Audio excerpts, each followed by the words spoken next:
அமுதம் 30.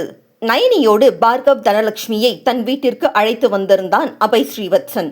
அன்று சேதுராமனை பிரிவது என்ற முடிவை எடுத்த போதே மகளுக்கும் மருமகனுக்கும் சொல்லிவிட்டிருந்ததால் அபய் தன் வீட்டினரை இவர்களின் வரவிற்காக ஏற்கனவே தயார்படுத்தி விட்டான்.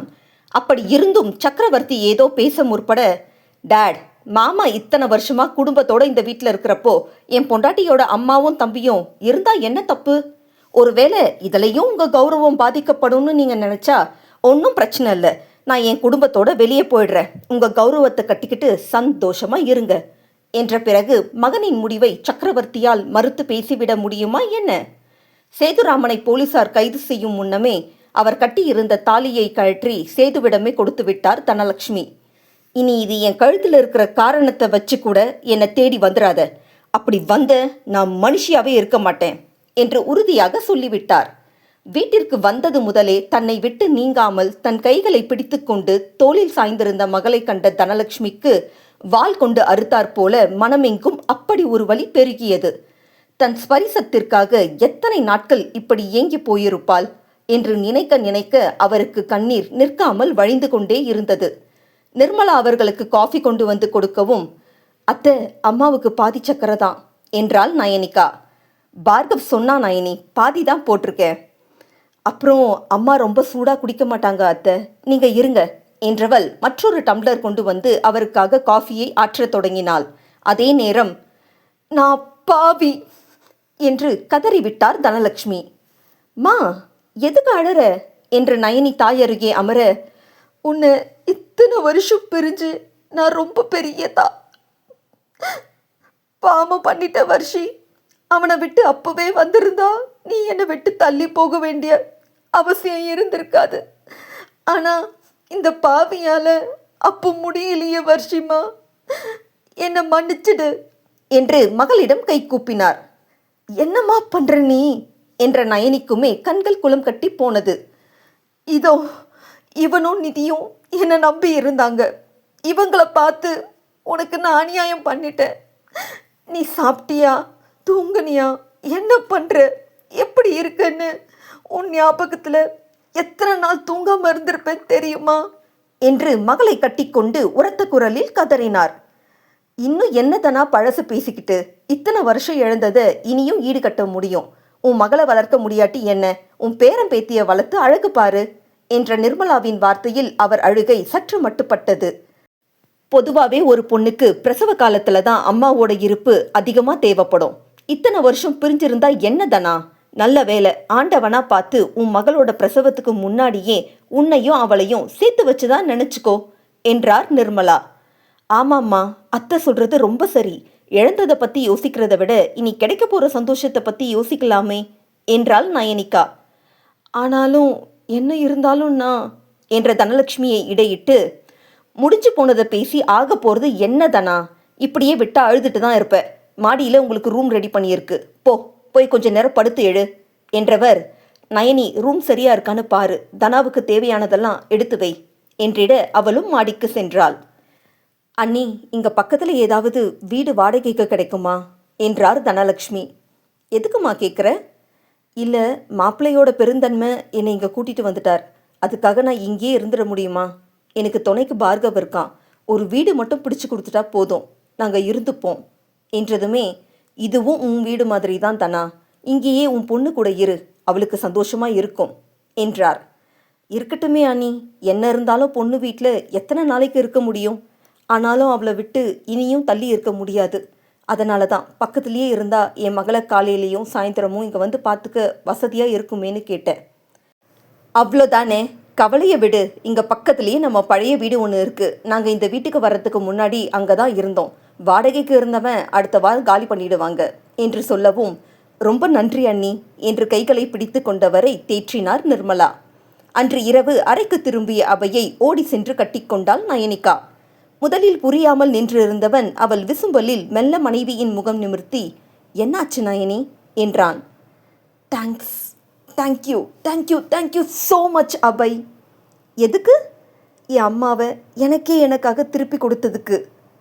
இது அத்தையோட முடிவு, இதில் நான் பெருசாக என்ன செஞ்சிட்டேன்னு இப்போ தேங்க்ஸ் சொல்கிறேன் என்றான் அபய். அம்மா இந்த முடிவை எடுத்திருந்தாலும் அவங்கள தயங்காமல் செயல்பட வச்சது நீங்களும் நீங்கள் அவருக்கு கொடுத்த நம்பிக்கையும் தானே என்ற நயனியின் வார்த்தைகள் 100% சரியே. ஆம், தனலட்சுமி தன் முடிவை சொன்னபோது தான் கொண்ட அதிர்ச்சியில் நயனிக்கு பேச்சு வரவில்லை. பின்னே இத்தனை நாட்கள் தாயை தம்பி தங்கைக்கு விட்டு கொடுத்து விட்டவளுக்கு இப்போது அவர் முழுவதுமாக தனக்கு கிடைக்கப் போகிறார் என்பது எத்தனை பெரிய பேறு!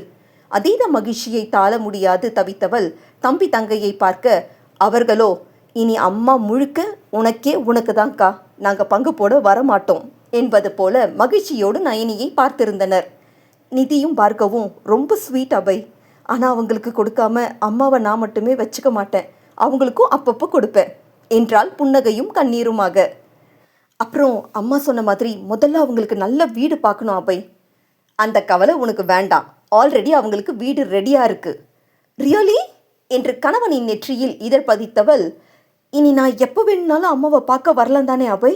அம்மா கூடவே இருக்கலாம், அம்மாவோடவே தங்கலாம், அவங்க எனக்கு பிடிச்சதெல்லாம் சமைச்சு கொடுப்பாங்க தானே என்றால் ஆவலும் ஆசையும் போட்டி போட. ஏன் இல்லாமல், தினமும் உனக்கு பிரேக்ஃபாஸ்ட் லஞ்ச் எல்லாமே அத்தை செஞ்சு கொடுப்பாங்க, அவங்கள எப்போனாலும் நீ பார்க்கலாம், அவங்களோடவே தங்கலாம் என்றான் புன்னகையோடு.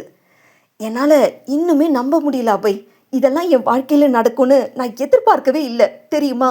அம்மாவுக்கு கெஸ்ட் ரூமில் இருக்கிற ஃபெசிலிட்டி போதுமானு தெரியல, புதுசாக வாங்கியிருந்த போர்வையை எங்கே வச்சேன் என்று கபோர்டை திறந்தவள் முழங்கை சுவரில் பலமாக இடித்து கொண்டது. ஆ என்றவளின் குரலில் அபை மனைவியிடம் வர முகம் சுணங்க அவனை பார்த்தாள். இனி யாருக்காகவும் நான் அம்மாவை விட்டு தள்ளி இருக்க வேண்டியதில்லை தானேங்க என்றதுமே ஆமா என்றான். யாருமே எங்களை பிரிக்க முடியாது, எங்களுக்கு இடையில வரவே முடியாது, ஆமா தானே அபை என்று எதிர்பார்ப்போடு கணவனை பார்த்தாள். ஆமாடி ஆமா, இனி உன் அம்மா உனக்கு மட்டும்தான், ஆனா தலகால் புரியாம ஓடினா இப்படிதான் அடிப்படும், அப்படி என்ன அவசரம் உனக்கு, மெதுவாக தான் செய்யேன் என்று கடிந்தான். இல்லைங்க, அம்மாவுக்கு வசதியா இருக்கான்னு கேட்காம விட்டுட்டேன் என்று அவள் பரபரக்க, நயனி ஜஸ்ட் ரிலாக்ஸ், இனி அத்தை முழுக்க உனக்கு தான், அவன் வெளியே வர முடியாத அளவுக்கு ஸ்ட்ராங் செக்ஷன்ஸில் கேஸ் போட்டிருக்கு என்றவன் ஐஸ் கட்டிகளை கொண்டு வந்து வீக்கம் கண்ட இடத்தில் ஒற்றடம் கொடுத்தான். என்ன சொல்றீங்க, அவன் வெளியே வர முடியாதா என்றாள் மகிழ்ச்சியோடு. ஆமாடா, அது மட்டும் இல்லை, மாமியார் வீட்டில் அவனை கவனிக்கிற பொறுப்பை விஜயகுமார் எடுத்துட்டு இருக்கான், அவனோட ஜாதகத்தையே கொடுத்துட்டேன், இனி ஒவ்வொரு நாளும் அவனுக்கு அங்கே நரகம்தான் என்றதுமே, நிஜமாவா சொல்றீங்க? பின்ன அந்த நாய் செஞ்ச காரியத்துக்கு அவனை ஜெயிலில் உட்கார வச்சு 3 வேளையும் விருந்தா போடுவாங்க என்றான் புன்னகையோடு. இன்னைக்கு நீங்கள் அவனை போலீஸில் பிடிச்சு கொடுத்தது நான் என்னைக்கோ செஞ்சுருக்கலாம், ஆனால் என் தம்பி தங்கச்சிக்காக தான் செய்யாமல் இருந்தேன். தப்பு பண்ணிட்டேனா அபை? அதெல்லாம் ஒன்றும் இல்லை, சுயநலமாக இல்லாமல் உன் தங்கச்சி தம்பியை யோசிச்சிருக்க, இது ஒன்றும் தப்பு கிடையாதே என்றவன் இறுக்கமாக அவளை கட்டிக்கொள்ள அவன் கன்னத்தில் அவள் இதழ் பதித்தாள். இவ்வளோ சந்தோஷமா இருந்தும் இங்கேயா கொடுப்ப என்றவனின் இதழ்களை மென்மையாக சேர்ந்தாள் நயனிகா வர்ஷி. மேலும் சில மாதங்கள் கழிந்த நிலையில் அன்று நேரம் நள்ளிரவு 12 நெருங்கிக் கொண்டிருக்க அபய் ஸ்ரீவத்சன் ஆழ்ந்த உறக்கத்தில் இருந்தான். ஆனால் உறக்கம் வராத நயனிகா மெதுவாக எழுந்தமர்ந்து 8 மாதத்தின் முடிவில் இருந்த தன் வயிறை சுற்றி கரங்களை படர விட்டாள். தூக்கம் வரலையா சஞ்சு?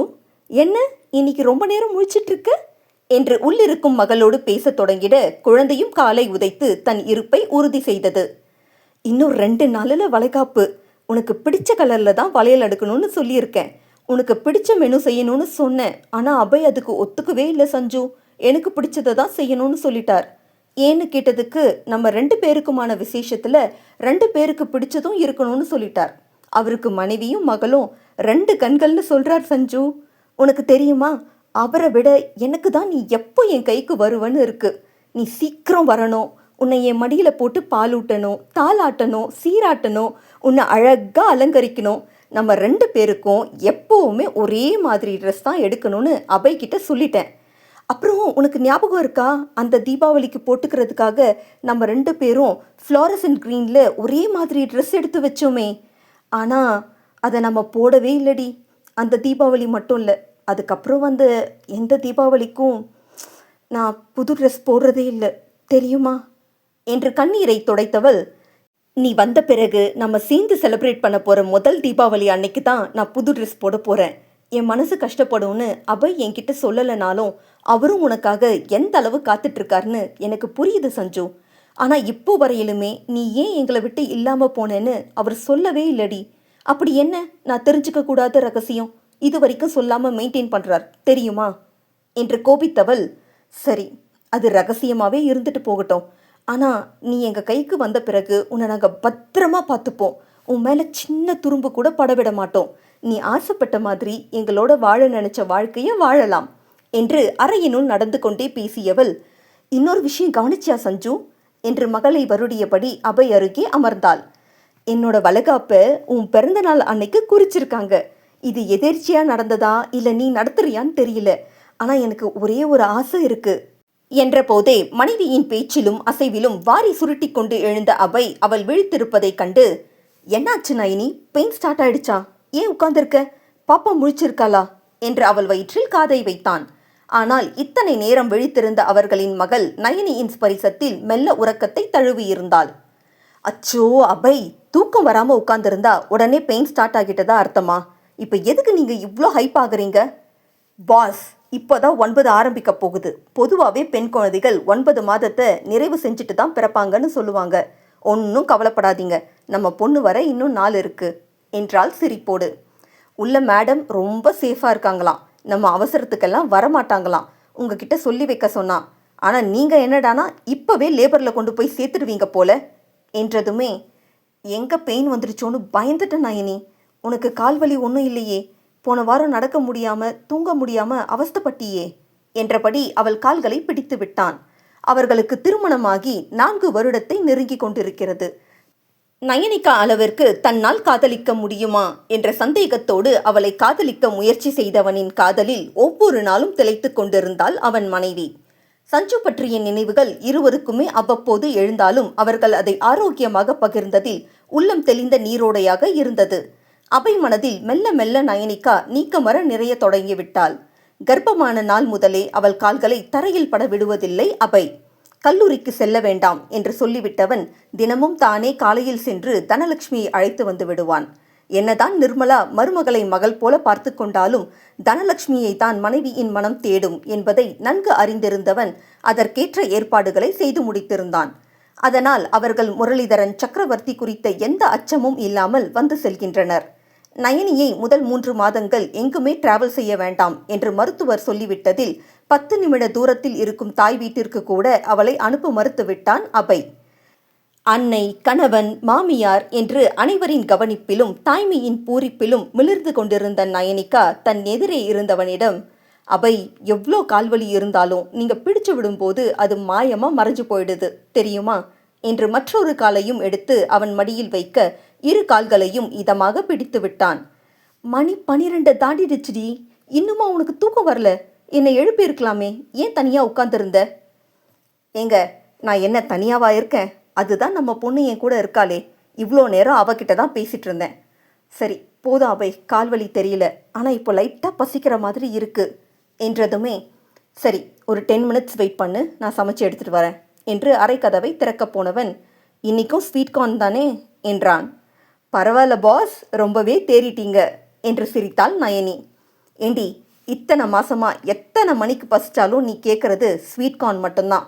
நான் எத்தனை வகை கொண்டு வச்சாலும் ஸ்வீட் கார்ன் சாப்பிடாம உனக்கு பசி அடங்காது. அதனால தான் இப்போ எல்லாம் முதல்லயே ஸ்வீட் கார்ன் கொண்டு வந்துடுறேன் என்று சமையல் அறைக்கு சென்றவன் சுட சுட ஸ்வீட் கார்னோடு வந்து சேர்ந்தான். அறையில் நடந்து கொண்டிருந்த நயனிகா துள்ளி குதிக்காத குறையாக அவனிடமிருந்து வாங்கி கொண்டு வேக வேகமாக சாப்பிடத் தொடங்கினாள். நயனி, இந்த நேரத்தில் கார்ன் அதிகமாக சாப்பிடக்கூடாதுன்னு அம்மா சொல்லியிருக்காங்க. அவங்களுக்கு தெரியாம தான் நான் கொண்டு வந்திருக்கேன். மெதுவாக சாப்பிடு, ஏதாவது பிரச்சனை ஆகிட போகுது என்றவன் கையோடு கொண்டு வந்திருந்த வெந்நீரையும் ஊற்றி கொடுத்தான். அதெல்லாம் ஒன்றும் ஆகாது Abhay, sweet corn is good for health. Last time checkup போன போதே டாக்டர் கிட்ட கார்ன் கிரேவிங் இருக்குன்னு சொன்னேன். அவங்க சொன்னது போல தான் டயட் எடுத்துக்கிறேன், டோன்ட் வரி என்று கணவனுக்கு தைரியம் சொல்ல, நான்லாம் சமையல் கட்டு பக்கமே போனது கிடையாதுடி, இந்நேரத்துக்கு மட்டும் என் அம்மா என்ன அங்கே பார்த்துருந்தா என்று அபய் முடிக்கும் முன்னமே, என்ன பண்ணிடுவாங்க, என் மருமகளுக்கு இதெல்லாம் பிடிக்கும், வாப்பா ராஜா சொல்லி கொடுக்குறேன்னு என் மாமியார் உங்களுக்கு கிளாஸ் எடுத்திருப்பாங்க, அவ்வளோதானே, இதுக்கு போய் அலட்டிக்கலாமா பாஸ் என்றாள் புன்னகையோடு. எல்லாம் நேரம் தாண்டி, என் அப்பா உட்பட மொத்த குடும்பத்தையும் உன் விரல் அசைவில் ஆட்டி வைக்கிற. எப்படி நயனி முடிச்சது உன்னால? அதுவும் எங்கள் அப்பா இப்போல்லாம் எந்த விஷயமா இருந்தாலும் அம்மா மூலமா இல்லை ஏன் மூலமா உன்னோட அபிப்பிராயத்தை கேட்காம செய்யறதே கிடையாது. அந்த அளவுக்கு அவரை பயமுறுத்தி வச்சிருக்கல்ல நீ என்றான் சிரிப்போடு. அதை பார்த்தா உங்களுக்கு பயம் மாதிரியா தெரியுது என்று முறைத்தாள். நிச்சயம் அவருக்கு உன் மேலே மரியாதை இருக்கு, குற்ற உணர்ச்சி இருக்கு, அதனால அப்படியும் சொல்லலாம்.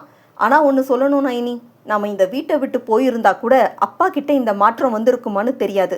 ஆனால் இங்கேயே இருந்து அதுவும் அவரோட ஒரு வார்த்தை பேசாமல் அவரை எவ்வளோ மாற்றி வச்சிருக்க நீ. அவருக்கான தண்டனையே உன்னை பார்க்குறப்ப எல்லாம் குற்ற உணர்ச்சி அதிகமாகணும்னு அன்னைக்கு நீ சொன்னது ரொம்ப சரி. அப்போ கூட அவர் இப்படி மாறுவார்னு நான் எதிர்பார்க்கவே இல்லை. அதே நேரம் அவரோட உணர்வை புரிஞ்சுக்கிட்டு குழந்தைய பற்றி உன்னோட உடல்நிலை பற்றி கேட்குற கேள்விக்கு பதில் சொல்கிற. முன்ன மாதிரி அவரை மொத்தமாக அவாய்ட் பண்ணிடலை என்றான். ஆம், குழந்தையின் வரவிற்கு பின் நயனியிடம் பெரும் மாற்றம். முன்பு மாமனாரை மன்னிக்க தயாராக இல்லாதவள் இப்போது தாய்மை கொடுத்த மகிழ்ச்சியில், பூரிப்பில் மற்றவர்களை விட குழந்தை மீது அதிக கவனம் செலுத்த தொடங்கிவிட்டாள். அதோடு சக்கரவர்த்தி அவளுக்கு அளிக்கும் முக்கியத்துவம், எங்குமே அவளை விட்டு கொடுக்காதது, தங்கள் மகளின் வரவை கொண்டாடுவதாகட்டும், நயனியின் பத்திரத்தை உறுதி செய்வதாகட்டும், சமயம் கிடைக்கும் போதெல்லாம் நயனி அவருக்கு செவிமடுக்காவிட்டாலும் தன் தவறுக்கு அவளிடம் வருந்துவது என்று சக்கரவர்த்தியிடம் பல மாற்றங்கள்.